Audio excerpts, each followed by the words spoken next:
Pernah kepikiran gak sih gimana orang biasa, mungkin aja tetangga kita, bisa melakukan hal-hal yang mengerikan banget? Nah, pertanyaan yang bikin geleng-geleng kepala inilah yang mau kita bedah bareng. Kok bisa orang biasa malah terlibat dalam kejahatan luar biasa?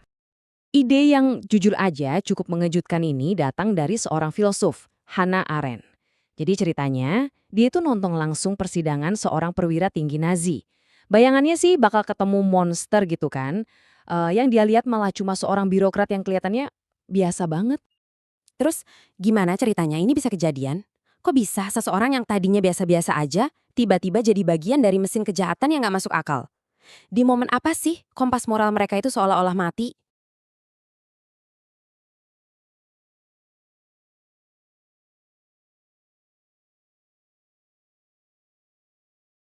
Coba kita lihat kasus Adolf Eichmann.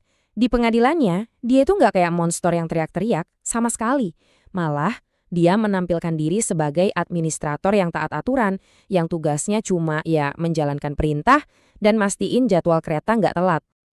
Nah, paradoks ini, orang biasa yang melakukan kejahatan luar biasa yang bikin Aren penasaran.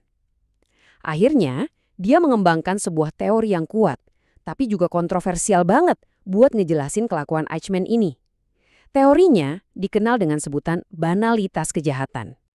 Jadi, menurut Arendt, kejahatan itu bisa jadi banal atau terasa biasa aja ketika orang-orang ngelihat perbuatan mereka yang mengerikan itu cuma sebagai tugas kantor, rutinitas.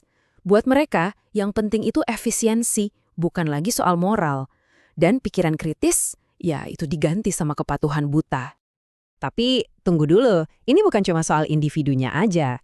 Teori Arendt ini juga nunjuk ke sesuatu yang lebih besar, peran sistem tempat mereka bekerja. Yuk, sekarang kita bedah mesin birokrasi itu sendiri. Kuncinya ada di birokrat tingkat jalanan. Ini istilah buat orang-orang di garda terdepan yang ngejalanin kebijakan. Nah, rutinitas mereka sehari-hari itu kan fokusnya ngisi formulir, ikutin prosedur. Lama-lama, hal-hal yang sebenarnya merusak pun bisa terasa kayak, cuma kerjaan biasa yang harus diberesin. Proses mati rasa moral ini terjadinya pelan-pelan. Gini cara kerjanya. Tugas besar yang mengerikan itu dipecah-pecah jadi langkah-langkah kecil yang sifatnya administratif. Ada yang tugas yang ngatur jadwal kereta, ada yang cuma ngisi dokumen. Karena tanggung jawabnya jadi tersebar, nggak ada satu orang pun yang ngerasa bertanggung jawab penuh atas hasil akhirnya yang, mengerikan itu. Oke, sekarang kita balik lagi ke studi kasus awal yang menginspirasi teori Arendt. Biar kita makin kebayang gimana mesin birokrasi ini bekerja di lapangan. Holocaust itu bisa terjadi karena ada sistem administrasi raksasa yang ngatur semuanya, mulai dari data sensus, penyitaan properti, sampai jadwal kereta buat deportasi. Logika birokrasi inilah yang mengubah pembunuhan massal jadi sekedar tumpukan tugas administratif. Ini contoh paling mengerikan gimana mengikuti prosedur bisa berujung pada kehancuran total. Tentu aja, teori Arendt ini nggak diterima semua orang. Ada perdebatan besar di sini. Para kritikusnya bilang Arendt ini terlalu meremehkan kebencian pribadi Eichmann. Menurut mereka, penampilannya yang biasa aja di pengadilan itu cuma akting. Mereka yakin dia itu bukan sekedar baut kecil dalam mesin, tapi justru pelaku yang penuh semangat. Nah, perdebatan antara Arendt dan para pengkritiknya ini penting banget buat kita memahami tragedi masa lalu. Tapi, kerangka berpikir ini juga ngasih kita kacamata yang kuat buat melihat apa yang terjadi sekarang.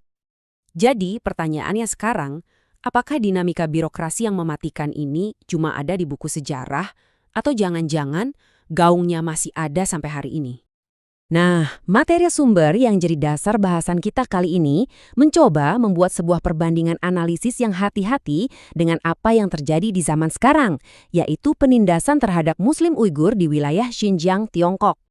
Penting buat dicatat ya, perbandingan ini bukan soal moral atau sejarah, bukan buat menyamakan dua peristiwa. Tapi fokusnya adalah pada logika birokrasi yang mirip yang dipakai buat menjalankan kekerasan oleh negara. Intinya kita mau lihat pola yang berulang, gimana kekerasan itu diatur lewat dokumen, memo, dan perintah atasan. Dokumen-dokumen resmi yang bocor kayak Xinjiang Papers dan China Cables itu ngungkapin gimana kekerasan negara disembunyiin di balik istilah-istilah yang halus. Sama persis kayak dulu, bahasa yang nggak personal dan menyesatkan dipakai buat menutupi kenyataan. Bahasa yang diperhalus ini ngebantu menciptakan jarak moral buat para birokrat yang ngejalanin kebijakan itu. Jadi mereka nggak merasa sedang melakukan pelanggaran HAM berat, tapi cuma Ya itu tadi, mengerjain tugas administratif. Terus, kenapa semua ini masih penting buat kita? Nah, ini dia intinya. Karena banalitas kejahatan ini bukan cuma masalah rezim otoriter zaman dulu atau di tempat yang jauh. Normalisasi kekejaman lewat kerjaan administrasi, metrik, dan ketaatan buta itu ternyata bisa juga muncul di masyarakat demokratis. Sumber kita ini ngingetin kalau mekanisme yang sama bisa muncul di lingkungan yang lebih kita kenal. Setiap kali prosedur dan efisiensi dianggap lebih penting daripada manusia. Coba dipikirin, di mana aja dinamika ini bisa muncul. Bisa di penegakan imigrasi, sistem pengawasan, atau bahkan manajemen yang pakai algoritma. Intinya, setiap kali sebuah sistem lebih mentingin prosedur daripada orangnya, disitulah resiko mati rasa moral muncul. Mau itu petugas yang bilang, cuma ikut protokol, atau manajer yang nyerahin keputusan sulit ke algoritma. Bahayanya tetap sama.